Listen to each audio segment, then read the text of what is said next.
찬송하시겠습니다. 찬송가 502장입니다. 찬송가 502장. 빛의 사자들이여 서가소 어둠을 물리치고 주의 진리 모르는 백성에게 복음의 빛 비춰라. 빛의 사자들이여 복음의 빛 비춰라. 새로운 밤 밝게 비춰라. 빛의 사자들이여 선한 사역 위하여 힘을 내라. 주 함께 하시겠네. 주의 크신 사랑을 전파하며 복음의 빛 비춰라. 빛의 사자들이여 복음의 빛 비춰라. 새로운 밤 밝게 비춰라. 빛의 사자들이여 주님 부탁하신 말 순종하여 이 진리 전파하라. 산을 넘고 물 건너 힘을 다해 복음의 빛 비춰라. 빛의 사자들이여 복음의 빛 비춰라. 새로운 밤 밝게 비춰라. 빛의 사자들이여 동서남북 어디나 땅끝까지 주님만 의지하고 눈으로 못 보는 백성에게 복음의 빛 비춰라. 빛의 사자들이여 복음의 빛 비춰라. 새로운 밤 밝게 비춰라. 빛의 사자들이여. 창세기 49장 1절에서 15절 말씀입니다. 창세기 49장 1절에서 15절 말씀. 야곱이 그 아들들을 불러 이르되 너희는 모이라. 너희가 후일에 당할 일을 내가 너희에게 이르리라. 너희는 모여 들으라. 야곱의 아들들아, 너희 아버지 이스라엘에게 들을지어다. 르우벤아 너는 내 장자요 내 능력요 내 기력의 시작이라. 위풍이 월등하고 권능이 탁월하다마는 물을 끓음 같은 즉 너는 탁월하지 못하리니 내가 아버지의 진상에 올라 부럽혔으리로다. 그가 내 진상에 올랐었다. 시몬과 레위는 형제요 그들의 칼은 폭력의 도구로다. 내가 그들의 무리에 상관하지 말지어다. 내가 그들의 집에 참여하지 말지어다. 그들이 그들의 분노대로 사람을 죽이고 그들의 열기대로 소의 발목 힘줄을 끊었으리로다. 그 노여움이 혹독하니 저주를 받을 것이요 분기가 맹렬하니 저주를 받을 것이라. 내가 그들을 야곱 중에서 나누며 이스라엘 중에서 흩으리로다. 유다야 너도 내 형제의 전손이 될지라. 내 손이 내 손을 잡을 것이요 내 아버지의 아들들이 내 앞에 절하리로다. 유다는 사자 새끼로다. 내 아들아 너는 움킬 것을 찢고 올라갔도다. 그가 엎드리고 움키림이 수사자 같고 암사자 같으니 누가 그를 범할 수 있으랴. 그가 유다를 떠나지 아니하면 통치자의 식탁이가 그 반사에서 떠나지 아니하기를 실로가 오시기까지 이르르니 그에게 모든 백성이 복종하리로다. 그의 나귀를 포도나무에 그의 암나귀 새끼를 아름다운 포도나무에 맬 것이며 또 그 옷을 포도주에 빨며 그의 복장을 포도즙에 빨리로다. 그의 눈은 포도주로 말려 붉겠고 그의 입은 우유로 말려 막히리로다. 스불론은 해변에 거주하리니 그곳은 매는 해변이라. 그의 경계가 시돈까지로다. 이사가를 양의 윗 사이에 주로 앉은 건장한 나귀로다. 같이요. 그는 쉴 곳을 보고 좋게 여기며 토지를 보고 아름답게 여기고 어깨를 내려 짐을 메고 앞제 아래서 섬기리로다. 아멘. 할렐루야. 이제 야곱의 마지막 부분을 우리가 보게 되고 또 야곱이 12아들을 불러서 앞으로 되어질 일들에 대해서 이야기하는 그런 말씀을 묵상을 하고 있습니다. 옛날에 이제 사람이 병들게 되면 또 자기가 이제 얼마 살지 못하게 된다고 생각이 됐을 때 자녀들을 다 부르잖아요. 자녀를 다 불러서 내가 이제 얼마 살지 못할 텐데 내가 죽기 전에 너희들한테 유산을 물려주겠다. 그래서 첫째부터 불러서 첫째야 하면 첫째가 대답하면 너는 집 앞에 있는 논 5마지를 가져라. 아버지 감사합니다. 둘째야, 네 여기 있습니다. 너는 집 앞에 있는 논 3마지기를 가져라. 셋째야, 너는 집 뒤에 있는 밭을 가져라. 넷째야, 너는 집을 가져라. 이렇게 자기가 가지고 있는 소유하는 유산들을 자녀들에게 나눠주게 되는데 그것이 곧 법이잖아요. 그래서 이제 아버지 장례를 다 모신 다음에 아버지 말씀대로 우리가 그렇게 재산을 나누자. 이렇게 형제들이 나눌 수도 있고 또는 왜 형이 더 많이 갔냐고 왜 5마지고 나는 3마지냐고 이렇게 불평을 해서 똑같이 나누자고 하는 그런 형제들도 혹시 있을 수 있고 어쨌든 자기가 죽기 전에 자녀들에게 남기는 말을 유언이라고 하잖아요. 또 어떤 유언은 이제 아들이 3이 있었는데 그 아들들이 너무 담배를 많이 피는 거예요. 그래서 계속 담배를 피지 말라고 얘기를 해도 아들들이 그것을 못 끊었는데 이제 아버지가 죽을 지경에 대해서 마지막 유언을 남기는데 내가 마지막 너희들한테 하고 싶은 말은 담배를 끊어라. 그리고서 이제 그 아버지가 세상을 떠났어요. 그러면 그 세 아들이 어떻게 했을까요? 그냥 그건 아버지 말이고 우리는 절대로 담배를 끊지 않겠다. 이랬을까요? 아니면 정말 아버지가 마지막 남긴 말이 담배를 끊으라고 했으니까 우리가 담배를 끊자. 그래서 끊었을까요?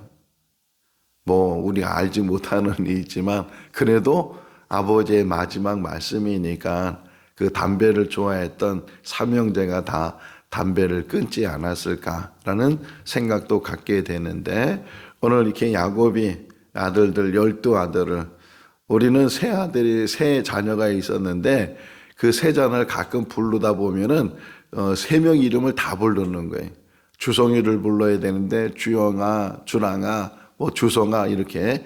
근데 12아들이니까 얼마나 이름도 다 기억을 못할 때고 그럴 텐데 어쨌든 보게 되면 오늘 그 중에서 6명 또 다음 이제 월요일날 새벽에는 또 나머지 6명에 대해서 말씀을 묵상을 하게 되는데 똑같이 말하는 것이 아니고 다 다르게 말을 해요. 그런데 이제 1절의 시작을 보게 되면 축복의 말이라기보다는 앞으로 이루어질 일에 대해서 너희한테 알려주겠다 이렇게 얘기를 해요. 야곱이 어떻게 앞으로 일어날 일을 알겠어요? 사람이 5분 앞길도 모르는데 그런데 이 몇십 년, 몇백 년 또는 1000년 이상이 지나는 그런 상황 속에서 어떤 일이 일어날지 어떻게 알 수 있겠어요? 그럼에도 불구하고 지금 야곱은 자기의 마지막 부분에서 하나님이 주시는 마음을 가지고 좀 전해주는 거예요. 성경 자체가 그거잖아요. 구약과 신약을 나눈 이유 중에 하나가 구약은 예언되어 있는 말씀, 신약은 예언되어 있는 말씀이 성취된 말씀 이렇게 우리가 나눌 수도 있고 하나님의 방법이 그냥 어떤 일을 이루시는 것이 아니고 그 어떤 일을 이루시기 전에 미리 말씀을 하시잖아요. 그 이유는 뭐예요? 그래야 이 미련한 우리들이 그래도 그나마 알게 되고 깨닫게 되고 믿게 되고 하는 것처럼, 그렇다고 해서 하나님이 점쟁이를 세우거나 뭐 이렇게 구술하거나 그런 것이 아니고 하나님의 방법대로. 자, 꿈 이야기도 다 그 마찬가지잖아요. 요셉이 17살쯤에 꿈을 꾼 그 이야기가 20년이 지난 다음에 그대로 이루어진 것처럼, 감옥 안에서 만났던 두 관원의 꿈이 그대로 이루어진 것처럼, 또 바로가 꿨던 그 꿈이 그대로 이루어진 것처럼, 그런 꿈을 꾸지 않고도 하나님이 얼마든지 일을 이루어 나가실 수 있는데, 그런데 꿈을 주시는 것은, 미리 알게 하시는 것은 하나님이 계시다는 것과 하나님은 하나님의 뜻을 반드시 이루신다는 것을 우리에게 알려주시는 거예요. 지금도 이루어지지 않는 일이 있잖아요. 이루어진 일도 있고 이루어지지 않는 일도, 그 중에 가장 대표적인 것이 하나님 나라잖아요. 하나님 나라가 아직 완성되지 않고 이루어지지 않았고, 그 하나님 나라의 완성을 이제 성경에서는 예수님의 재림 때, 예수님께서 다시 오신다고 약속하셨던 그 약속이 이루어질 때 하나님 나라도 그때 완성이 된다. 아직 이루어지지 않았지만 분명히 하나님 말씀하셨고 하나님 약속하셨으니까 이루어지겠어요? 안 이루어지겠어요? 이루어지죠. 반드시 이루어진다. 이 믿음을 가지고 우리가 하루하루를 살아가는 줄로 믿습니다. 예수님이 오시면 그때 다 변화돼서 영접할 것이고, 또 예수님이 오시기 전에 세상을 떠나게 되면, 그러면 예수님이 오실 때 우리도 다 변화돼서 공중에서 주님을 영접하게 되고 하나님께서 예비하신 그 영원한 하나님 나라에 들어가게 될 줄로 믿습니다. 자, 어쨌든 다시 본문으로 돌아가서 보게 되면 야곱이 이제 아들들을 불러서 그 아들들이 앞으로, 그러니까 아들의 이야기가 아니고 아들들의 자녀들, 자손들. 그러니까 여기서도 주는 교훈이 뭐예요? 우리 한 사람이 어떻게 사느냐가 한 사람의 삶으로 끝나는 것이 아니고 그 한 사람의 삶을 통해서 그 자녀들, 자손들에게 흐르게 된다는 게, 어떤 사람은 축복의 통로가 되고 어떤 사람은 반대로 저주의 통로가 될 수도 있는데, 우리의 삶 가운데 우리가 어떻게 살아야 되는가 하는 것들을 제 깊이 묵상을 해야 되고, 또 한 가지는 이게 계속 이게 연결되는 그 삶이면 참 좋겠지만 그러지 못하잖아요. 어느 때는 잘할 때도 있고 못할 때도 있고, 뭐 잘할 때도 있고 못할 때도 있고, 그게 인생인데, 그런데 그 한 번 그 잘한 것, 또 반대로 한 번 그 못한 것, 그것이 그 인생의 앞으로의 삶 속에 결정되고 그것이 자녀들, 자손들에게 흐르게 된다 하는 것을 우리에게 이야기를 해주고 있어요. 그 대표적인 인물이 르우벤이잖아요. 지금 르우벤 장자를 불러서, 맏아들을 불러서 지금 야곱이 이야기하는데, 너는 장자이고 또 뭐라 그래요? 능력이고 내 기력의 시작이다. 네가 월등하며 또 네가 탁월하다. 많은, 이렇게 쓰잖아요. 탁월하다. 그럼에도 불구하고 그 탁월함이 너는 없어지게 될 것이고, 오히려 너는 이제 축복을 받기보다는 네가 행한 일에 대한 책임을 네가 지게 될 것이다. 그 대표적인 게 뭐예요? 대표적인 게 아버지의 첩이었던 이 빌하를 이제 동침했던 그런 사건이 있었잖아요. 어떻게 보면 한 번의 잘못인데 그 한 번의 잘못이 장자로서의 받아야 할 특권과 이 모든 것들을 다 잃어버리게 되는, 르우벤이 뭐 계속 잘못했겠어요? 그렇지 않았을 텐데, 요셉이 이제 그 도단에서 붙잡혔을 때도 르우벤은 그 요셉을 살려주려고 마음을 먹고 있었고, 또 두 번째 양식을 구하려 갔을 때도 르우벤은 이 베냐민을 보내주십시오. 안 그러면 제가 책임지겠습니다. 그랬던 모습들을 보게 되면 그가 어떤 면에서는 성실한 면도 있고 책임감도 있고 그런 면도 있지만, 지금 이 야곱의 어떤 이 마지막 이야기 속에서 아버지의 침상을 더럽혔던 것, 그게 여러 번 있었던 것도 아닌데 딱 한 번 있었는데 그 한 번이 본인에게는 그것이 축복을 맞는 장애가 되고 결국은 그 장자의 특권을 상실하게 되는 그런 모습들을 보게 돼. 자, 그 다음에 시므온과 레위에 대해서 이제 둘이 묶었잖아요. 이 둘이 묶은 이유 중에 하나가 창세기 34장에 있었던 세겜 사건 이야기예요. 세겜 사건. 디나가 강간을 당했을 때 물론 이게 수치스러운 일이고 부끄러운 일이고 억울한 일이고 원통한 일이고 분이 나는 일이고 그런 일이잖아요. 오빠로서 당연히 그 복수를 해야 되고 갚아야 되는데, 그런데 이 시므온과 레위가 어떻게 갚았어요?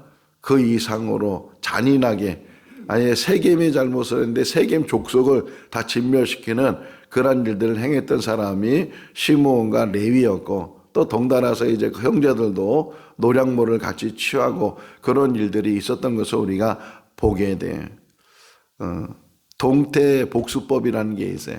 모세법에는 동태복수법. 눈은 눈, 이는 이, 이거 들어봤잖아요. 눈은 눈으로, 이는 이로 하는 것은 물론 복수심이 생기고 안갚음이 생기고 그러지만 그 이상으로 더 크게 복수하거나 그렇게 하지 말라는 게, 눈에 대해서 이제 복수하려면 눈까지만 하고 이에 대해서 복수하려면 이까지만 하고, 그런데 사람의 감정이 그렇지 않잖아요. 한 대 맞으면 한 대 때리는 것이 아니고 10대 20대를 때리고 이런 일들이 일어나게 되는데, 지금 계속 뉴스에 나오는 것 중에 하나가 영화 감독 한 사람이 지금 이렇게 너무 많이 구타를 당해서 그래서 세상을 떠나게 됐다.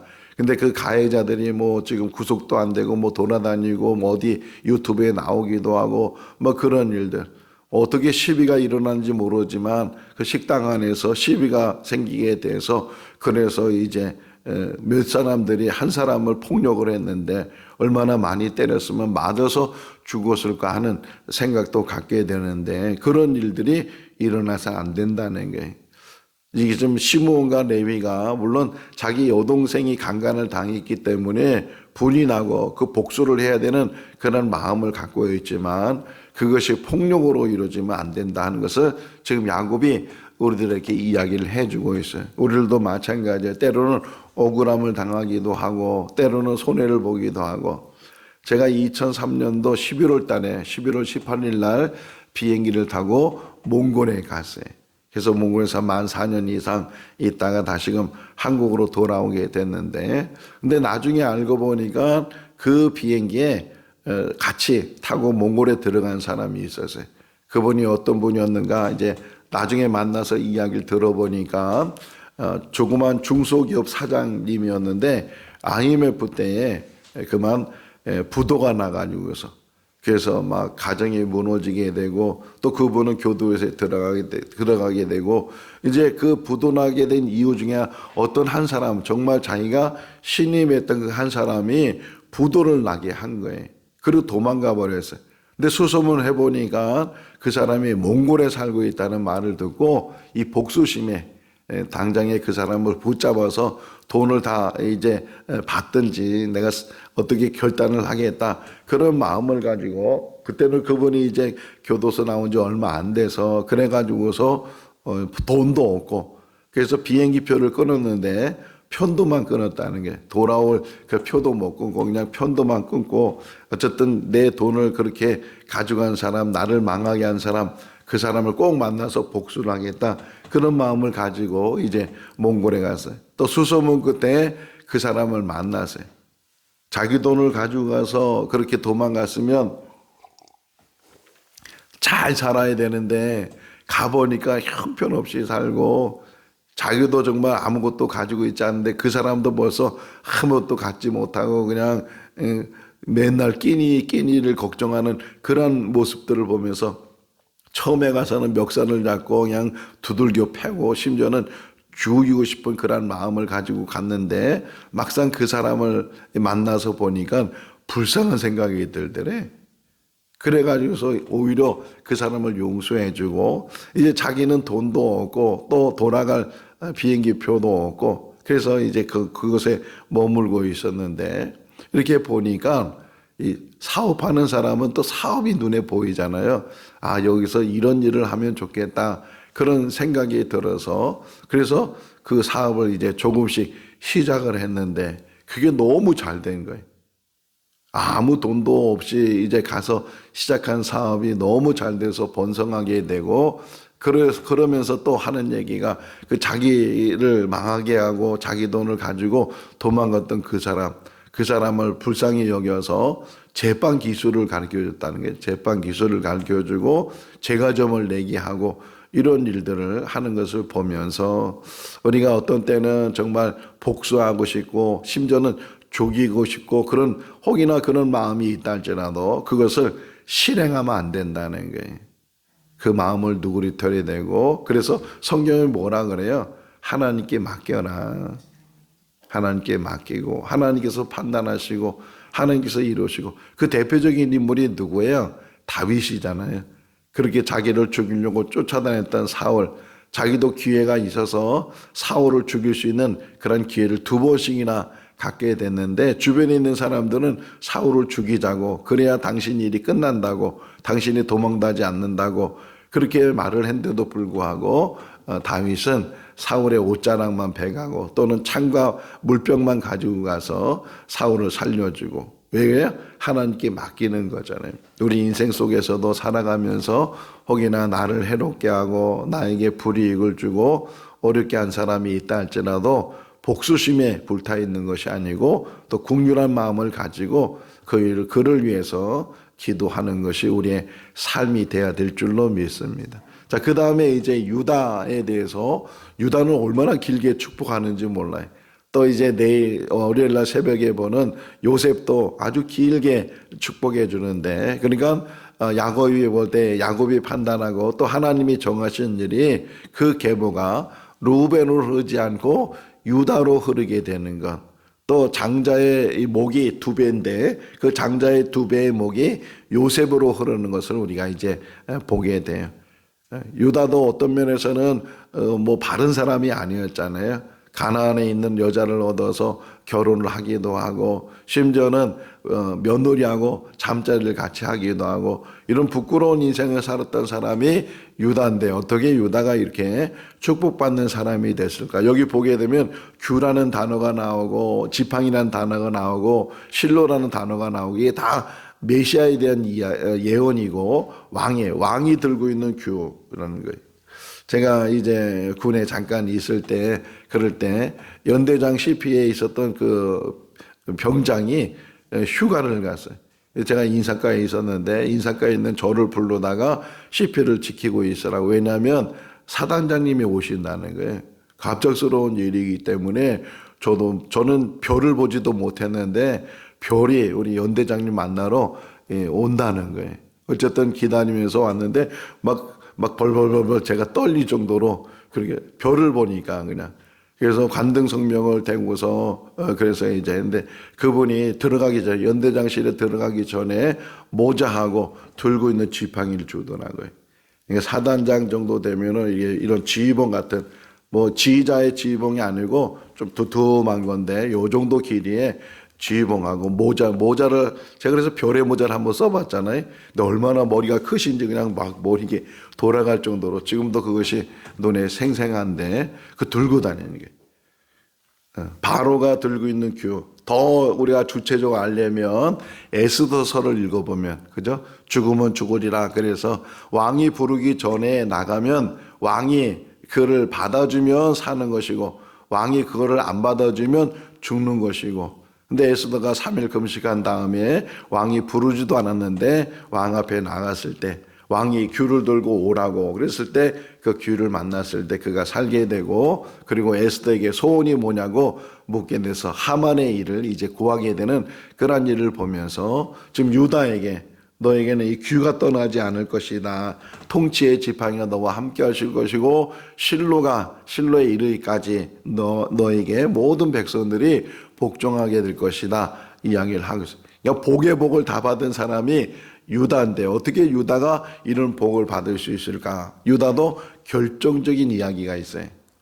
물론 잘못한 이야기도 있지만 그 결정적인 이야기. 예를 들면 창세기 37장에 요셉을 이제 형제들이 죽이려고 했을 때 요셉을 팔아버리는데 앞장선 사람이 유다예요. 물론 죽이지 않은 것은 다행이지만 팔아버리는데 앞장서고 동생을 팔아버리고 어떤 면에서는 정말 그 사랑을 얻고 이런 유다의 모습이었지만 결정적인 게 뭐냐? 두 번째 양식을 구하러 갔을 때 요셉이 일부러 베냐민 그 양식 자루에다가 은잔을 집어넣고 이제 베냐민을 붙들려고 했을 때 유다가 앞서 나와가지고서 이 아이 대신에 제가 종이 되겠습니다. 혹 제가 죽는다면 죽는 자리에 가겠습니다. 결정적인 이야기. 책임지는 사람, 자기가 대신하는 사람, 이런 사람이 결국은 하나님의 선택을 받게 되고 그 계보를 통해서 여기 뭐예요? 다시 보게 되면 규가 떠나지 않고 실로가 떠나지 않을 것이다. 그 유다의 자손 중에 왕이 다윗이 이제 등장을 하게 되고 더 나아가서는 메시아가 등장을 하게 돼. 지금 창세기부터 시작된 이 흐름이 계속 이어져 나간다. 야곱이 지금 죽기 전에 아들들에게 예언한 이 말씀들이 결국은 다 나중에 모세 시대에 또 여호수아 시대에 땅을 정복하면서 땅을 분배하면서 그 모든 일들이 실제적으로 현실적으로 일어나는 그런 모습들을 보게. 여기 수불론이나 이사갈이나 이런 모든 아들들의 예언들도 그대로 이루어지는 것을 보게 돼. 이건 다시 한번 강조하는데 어떤 점쟁이처럼 점을 치거나 그런 예언을 하거나 그런 것이 아니고 하나님께서 하나님의 뜻을 이뤄 나가는데 그것을 미리 말씀하시고 그 일을 이뤄 나가신다. 또 하나 우리 교훈을 주는 것은 우리의 삶 가운데 어느 때는 결정적인 때가 있다. 근데 그 결정적인 때가 어느 때인지 알지 못하잖아요. 그러니까 하루하루를 성실히 살고 하루하루를 바르게 살고 하루하루를 정직하게 살고 그러면 그 사는 모든 것들이 어느 때가 되면 하나님 그 모든 일들을 이뤄 나가신다 하는 거예요. 한 보름 전에 우리 최영만 목사님이 제천에서 집회를 하셨어요. 예배를 인도하셨는데 우리 두 내외를 이제 초청을 해서 그래서 저녁을 같이 먹자고 해서 그 교회 목사님하고 또 우리 최 목사님 부부하고 그리고 몇몇 성도님들하고 같이 저녁을 먹게 됐어요. 감리교 목사님이신데 근데 오랫동안 그분이 부교육자 일을 하다가 부교육자로 왜냐면 요즘은 교회가 잘 없잖아요. 10명만 모이는 교회도 사람들이 뭐 이력서를 10명 이상 낸다 뭐 그런 얘기가 있는데 어쨌든 교회에 나가기가 쉽지가 않고 그런데 뭐 큰 교회도 아니고 도시교회도 아니고 시골에 있는 교회지만 예쁘게 잘 이게 건축도 하고 그런 교회에 이제 부임을 한 4년 정도 됐다고 하는데 그분이 그 교회에 부임을 해서 이제 같이 식사를 하면서 이런 얘기 저런 얘기를 나누는데 그분이 그런 말씀을 하시더라고요. 제가 뭐 하나님 앞에 잘한 게 하나도 없다고 생각이 되는데 그럼에도 불구하고 이렇게 좋은 교회 보내주신 것을 생각해 보니까 그래도 그나마 그 끈을 한번 생각해 보니까 어떤 일이었는지 자기가 부교육자로 있을 때 토요일마다 학교 앞에 가서 전도를 했다는 거예요. 어린아이들 전도를 뭐 이렇게 과자 같은 거 먹을 거 준비를 해주고 뭐 이래서 계속 한 7, 8년 정도 계속 토요일마다 전도를 하고 또 때로는 애들이 이제 이름도 가르쳐주고 또 전화번호도 가르쳐주고 또 그 아이들이 교회 오기도 하고 이제 그런 일들이 쭉 있었는데 나중에 돌이켜보니까 하나님이 나를 어여삐 보셨다면 그때 그 모습을 어여삐 보시지 않았는가. 뭐 그렇다고 해서 뭐 보상을 바라거나 내가 이 일을 하면 뭔가 더 좋은 걸 받겠지 그런 의도를 가지고 한 것이 아니고 그냥 자기가 내가 해야 될 일이 뭔가를 생각하고 또 그 일을 열심히 하다 보니까 하나님께서 보시지 않았는가. 우리 교회에 이제 토요일마다 노방전도를 하잖아요. 물론 많이 나와서 하면 참 좋겠지만 형편과 처지가 다르니까 그럼에도 불구하고 일부러 시간을 내고 그래서 노방전도를 하고 있잖아요. 그냥 지나가는 것 같고 또 아무 열매도 없는 것 같은데 근데 훗날 그 모든 것들이 씨앗이 돼서 그것이 열매로 맺어지게 될 줄로 믿습니다. 저도 뭐 자랑할 것이 없지만 그래도 하나 말할 수 있는 것은 끝까지 피켓전도 하는 걸 붙들고 있는 게 이게 큰 자랑도 아니고 큰 뭐 어떤 하나님의 일을 하는 것도 아니고 그럼에도 불구하고 그냥 작은 일이지만 어떻게 보면은 그 소자에게 물 한 그릇 주는 정도의 그것보다도 더 작은 일인데 그럼에도 불구하고 그 어떤 것 때는 그것이 결정적으로 하나님의 마음을 감동케 하고 하나님께서 하나님의 뜻을 이루 가시는 줄로 믿습니다. 우리의 삶 가운데 어떤 일을 하든지 하나님께서 기뻐하시는 일을 감당하고 크고 작은 것 많고 적은 것은 상관하지 않아요. 그 마음이 하나님을 향하고 하나님 앞에 헌신하고 하나님께 드려지는 그런 삶을 살게 되면 그것이 곧 복음의 씨앗이 돼서 오늘 502장 찬송 부르는 것처럼 복음의 빛을 비춰라. 어디서든지 복음의 빛을 비치게 되면 그것을 통해서 사람들이 돌아오게 될 것이고 한 영혼이 천하보다 귀하다고 그러시잖아요. 한 영혼이 돌아오는 그런 역사를 이루게 될 때 그것이 하나님 앞에 칭찬 듣는 일이고 상급받는 일인 줄로 믿습니다. 디모데후서 4장에 보게 되면 디모데에게 바울이 말하는 이제 나의 달려갈 길 다 달려간 다음에 이제 하나님 앞에 서게 될 때 나에게 의의 면류관을 주실 것이다. 나만 주는 것이 아니고 이와 같이 하는 모든 사람들에게 동일하게 의의 면류관을 주신다고 그가 고백했던 것처럼 우리의 삶 가운데 달려갈 길을 다 달려가고 훗날 하나님 앞에서는 우리 모두가 다 될 수 있기를 주님의 이름으로 축원합니다. 기도하겠습니다. 사랑과 은혜가 많으신 하나님 아버지 한 주간도 지켜주시고 또 오늘 이 새벽 미명 시간에 저희들 불러주시고 하루의 삶을 주에 전해서 시작하게 하여 주신 것 감사합니다. 우리 인생 속에서 잘하고 못한 일들이 늘 있어지는데 그나마 하나님 믿음으로 살게 해주신 것 감사합니다. 누가 보든지 안 보든지 오직 하나님 보시는 그 자리에서 주님의 일을 감당하는 우리들 되게 하여 주시옵소서. 한 번에 인정하심에 그 사람의 삶이 변화될 뿐만 아니라 자녀들 자손들에게도 흐르게 되는 것을 보게 됩니다. 유다의 모습 속에서 그가 늘 이제 바르게 살지 못했지만 그러나 때로는 책임감 있게 자신을 희생하고자 하는 그런 마음이 하나님 앞에 읽혀지게 되고 하나님 앞에 인정받게 되는 줄로 믿습니다. 우리들도 우리의 삶 가운데 늘 성실하고 정직하게 사는 삶이 되게 하시고 주님만 바라보는 믿음의 삶이 되게 하여 주시옵소서. 오늘 하루의 모든 삶도 지켜주시기를 간절히 바라오고 예수 그리스도 이름으로 기도하옵나이다. 아멘. 마쳤습니다.